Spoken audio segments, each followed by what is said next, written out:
여러분 안녕하십니까? 북한 인민에게 보내는 영상편지입니다. 지난달 14일 대한민국은 쿠바와 전격적으로 대사급 외교관계를 맺었습니다. 오늘은 그걸 한번 논평해 보려고 합니다.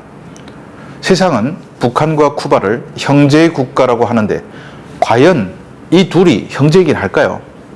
물론 한국과 쿠바의 수교가 북한에 아무런 타격을 주지 않은 건 아닌 듯 합니다. 사실 형제의 국가라고 해도 둘이 서로에게 도움이 되는 존재들은 아니었지만 그래도 쿠바와 대한민국이 외교관계를 맺은 사실을 김정은은 북한 인민에게는 알리고 싶진 않았던 것 같습니다. 15일 이후 북한 매체에선 쿠바라는 단어가 완전히 사라졌습니다. 15일 오전 노동신문에 미겔 디아스카넬 쿠바 대통령이 가자 지구에서 군사작전을 진행하는 이스라엘을 규탄했다는 내용의 기사가 실린 것이 마지막이었습니다. 이건 신문이 전날 다 인쇄한 것이어서 고칠 수 없었던 것으로 보입니다. 한국과의 수교는 14일 밤 10시에 전격 발표됐거든요. 쿠바가 북한을 버리고 한국과 손을 잡은 과정을 보면 여러모로 시사하는 바가 큽니다. 쿠바의 면적은 11만 평방킬로미터로 북한과 비슷합니다. 그런데 그것보다 북한과 가장 유사한 것은 세계에서 북한과 가장 비슷한 경제구조, 즉 과거 사회주의 시절의 정책이 그대로 남아있는 국가가 쿠바이기 때문입니다. 비유한다면 쿠바도 박제된 사회주의 박물관이라고 해도 과언이 아닙니다. 지금 지구상에서 사회주의를 표방하는 나라는 쿠바 말고도 중국도 있고 베트남도 있습니다. 그러나 중국은 1970년대에 이미 흑묘, 백묘론을 앞세워 시장 경제를 도입했고 베트남도 1980년대에 도이머이 정책으로 경제를 시장 경제로 바꾸었습니다. 하지만 쿠바에는 아직도 배급제가 있습니다. 국가에서 빵도 주고 심지어 계란도 배급 대상인데 한 달에 계란 6알을 줍니다. 그런데 40년을 일한 쿠바 사람이 한 달 받는 연금이 1,500 쿠바 페소인데 30알짜리 계란 한 판이 3,000 쿠바 페소에 팔리고 있습니다.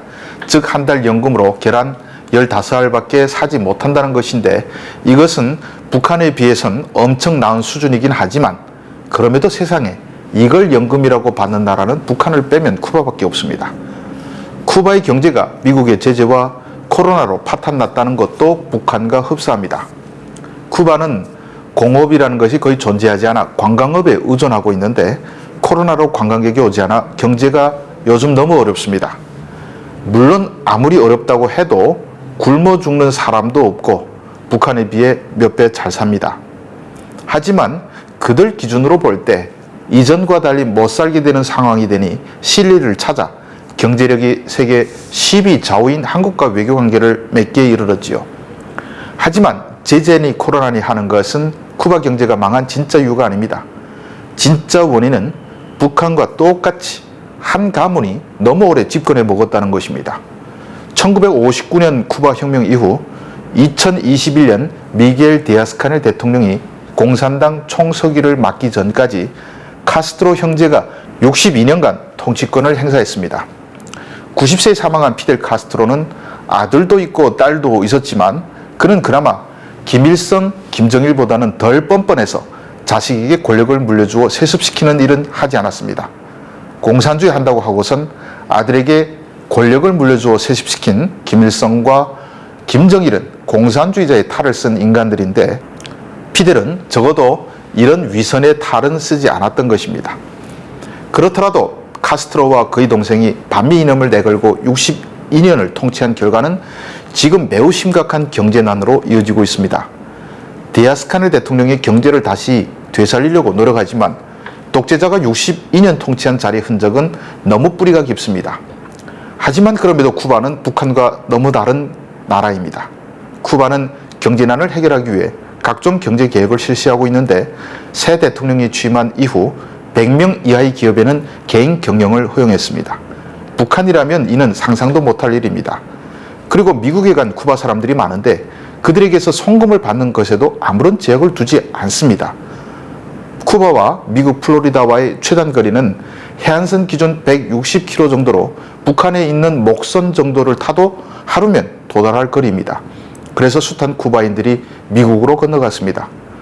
코로나로 관광업이 중단된 뒤 2021년에 미국으로 건너간 쿠바인들이 무려 25만 명에 이르는데 쿠바 인구가 110만 명 정도인 점을 감안하면 무려 인구의 2%가 넘는 사람이 적대국인 미국으로 간 것입니다. 이듬해에도 20만 명이 미국으로 건너갔습니다. 그런데 쿠바 정부는 미국 미립국을 시도했다고 처벌하지 않습니다. 북한으로 치면 2천만 명 중 한 해에 4만 명씩 적국인 대한민국으로 탈북하는데 처벌하지 않았다는 의미입니다. 그리고 그들이 건너가 북한에 보내는 돈을 받을 수 있게 허용하고 국가가 떼어먹지 않은 것도 상상할 수 없는 파격입니다.